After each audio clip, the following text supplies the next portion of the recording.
আর যারা science commerce পড়ে তারা এই সন্দীপন বসুর মতো কাঠখোট্টা।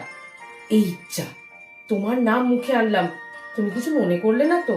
তার মানে সে আবার কি? না না, স্বামীর নাম মুখে আনা তো পাপ, 7 জন্ম নরক বাস হয়। হে ভগবান, এ আমার কপালে কি একটা জোটালে। আচ্ছা, তুমি সত্যি সত্যি এমএ পাস? আমার তো বিশ্বাস হয় না। স্কুলে গেছো কিনা সেটাই সন্দেহ। ঠিক আছে, আমি বাবাকে বলবো কাল সকালে আমার স্কুল, কলেজ, ইউনিভার্সিটি সব কিছু সার্টিফিকেট এনে তোমায় দেখাবে, তাহলে বিশ্বাস হবে তো? মাথা গরম না। না, ওটা না। তারপরে যে থাক, আর নাকে কান্না কাটতে হবে না।